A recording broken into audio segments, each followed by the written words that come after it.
Olá, trilheiros, olá, trilheiras, tudo bem com vocês? A gente vai dar prosseguimento aqui em mais um informativo do Superior Tribunal de Justiça. A gente vai tratar hoje de um caso bem interessante, principalmente para você que é advogado, que tem o sonho de exercer um cargo público aí futuramente, né? Será que assim que você obter esse cargo público, né, realizar esse sonho de passar no concurso, será que você pode continuar advogando?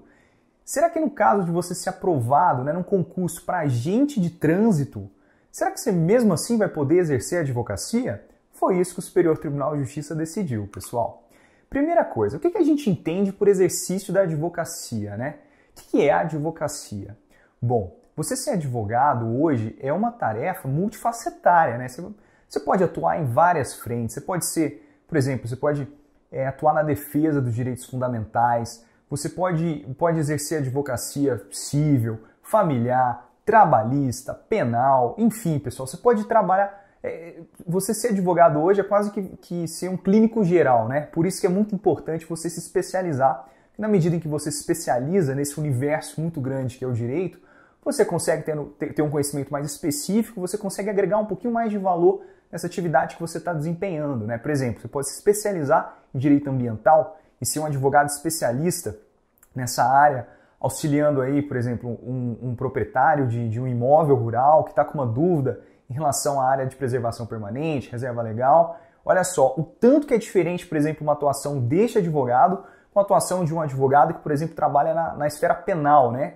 E na esfera penal também tem diversas subdivisões da advocacia, né? Você pode defender, por exemplo, se especializar em defender pessoas necessitadas, né? Você pode atuar na defesa de crimes de colarinho branco, que nesse caso com certeza você vai ter um rendimento financeiro bem substancial, né? Crimes de lavagem de dinheiro, defendendo políticos, né? Já pensou defender político em ação penal originária no Supremo?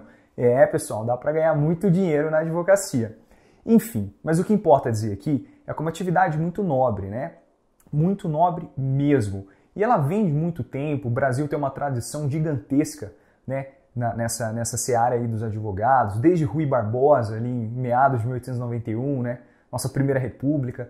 Inclusive, fica aqui um dado curioso, pessoal, o Brasil tem mais universidades de direito do que todos os outros países do mundo somados juntos, né? Isso explica também o porquê da dificuldade da gente passar na primeira fase de um concurso público, às vezes, né? Em função da elevada quantidade de pessoas formadas em direito. Mas aí já é um assunto para uma outra história, né? Vamos prosseguir aqui na aula, senão a gente fica com esse bate-papo aqui e eu acabo esquecendo de adentrar aqui na nossa controvérsia.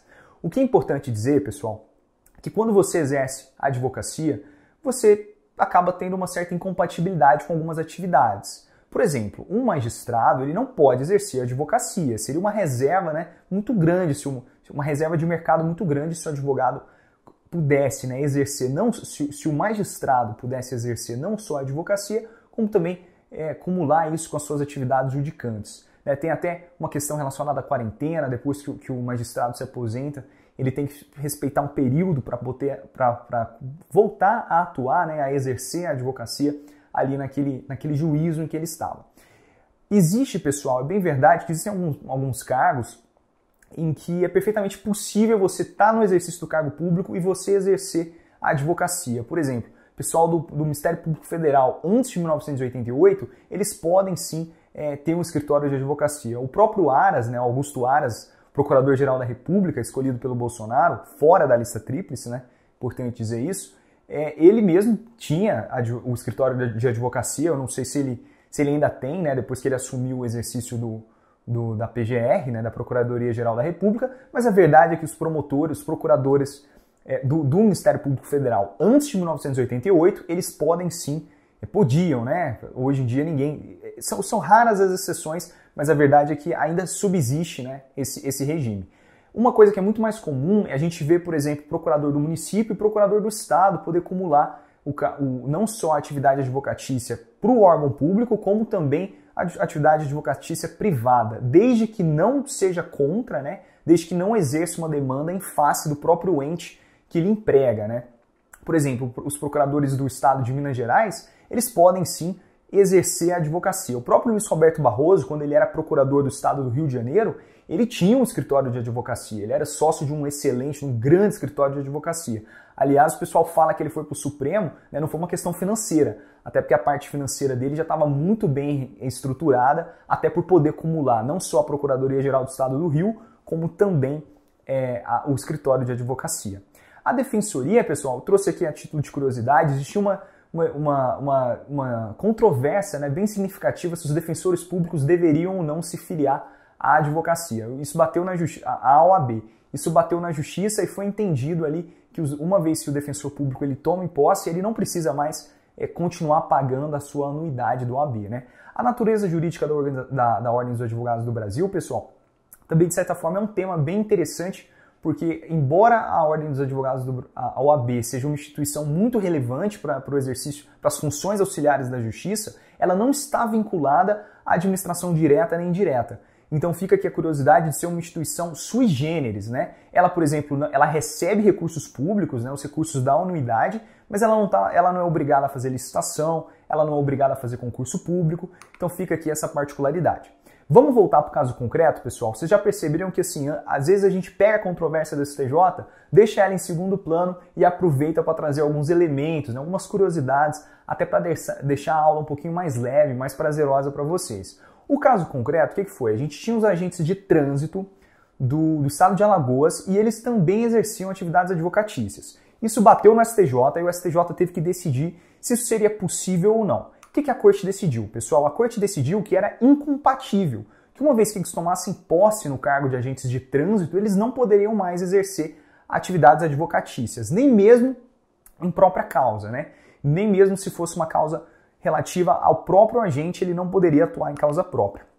E quais foram os fundamentos, pessoal? O primeiro fundamento, pessoal, é que é o seguinte: não é porque você tem uma profissão que essa profissão está dispensada de atender alguns determinados requisitos. Aliás, pessoal, isso aqui é um tema clássico, né? Quando eles pedem, por exemplo, um exemplo de uma norma constitucional de eficácia contida, a gente cita o artigo 5º, inciso 13, que é justamente a necessidade de você exercer uma profissão atendendo os requisitos da lei. Percebam que essa é uma classificação, pessoal, que tem como critério, né, a eficácia das normas constitucionais. A gente tem normas constitucionais de eficácia plena, elas por si só gozam de todos os aspectos relacionados à sua normatividade. A gente tem normas constitucionais de eficácia contida, que também por si só gozam de toda a normatividade que seja necessária, com a peculiaridade que nada impede de, posteriormente, o legislador trazer uma legislação infraconstitucional e, eventualmente, limitar algum aspecto daquela norma. É justamente o exemplo do artigo 15, inciso 13. Você pode ter a profissão que você desejar, mas nada impede que exista uma lei que traga algum tipo de requisito a mais, limitando aquela norma, né, aquela normatividade subjacente à norma constitucional que a gente está tratando. E, por fim, a gente tem as normas constitucionais de eficácia limitada, que são justamente aquelas que não prescindem, né? Na verdade, elas necessitam de uma legislação infraconstitucional para que possa produzir efeitos. Essa classificação é muito famosa, aparece muito em direito constitucional e ela é atribuída ao constitucionalista José Afonso da Silva. Mas o José Afonso da Silva, para ele trazer essa classificação, ele se baseou nas contribuições de um jurista italiano, que é o Vésio Crisafulli, né? Eu já vi isso, pessoal, ser questionado numa arguição de prova oral do TRF3. No caso, o examinador era Davi Diniz Dantas, que foi inclusive meu professor na Faculdade de Direito da USP, ali de Ribeirão Preto. Até por isso eu estava lá assistindo ele, né, como examinador. E ele perguntou, falou, essa classificaçãozinha aí, quem foi que trouxe? Aí a candidato falou, foi José Afonso. Aí ele perguntou, mas o José Afonso se baseou em quem? Para vocês verem, né, às vezes, não quero fazer terrorismo aqui, isso vai muito do examinador, mas às vezes o grau de miudeza, né, o varejo aí das miudezas que eles às vezes descem, né, no âmbito de uma prova oral. E para vocês verem também o tanto que eu gosto de direito constitucional, né, que a gente está aqui falando de advocacia, cargo público, e eu trouxe aqui para vocês a classificação das normas de acordo com a eficácia. Mas esse julgado aqui é bem simples, tá, pessoal?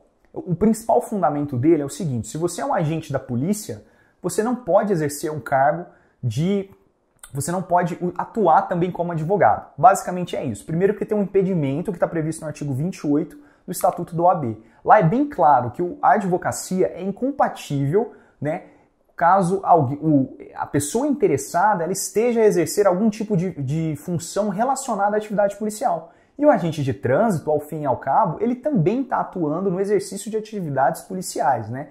E isso, no julgamento do STJ, ficou ainda mais claro quando eles trouxeram né, a emenda constitucional número 82 de 2014, que trouxe um novo parágrafo, né, no artigo 144 da Constituição, justamente para mencionar os agentes de trânsito, e a Lei 13.675 de 2018, que também unificou aí o sistema da segurança pública. E, pessoal, uma coisa muito interessante quando a gente fala de poder de polícia é o artigo 78 do Código Tributário Nacional. É interessante porque a gente tem várias legislações administrativas extravagantes, mas o conceito de poder de polícia está justamente no CTN, no artigo 78. Foi por isso que eu trouxe isso, a gente acabou, né, passando em vários aspectos de direito administrativo, constitucional, OAB, e aguardo vocês no nosso próximo encontro. Eu espero que vocês tenham gostado da nossa aula. Um grande abraço!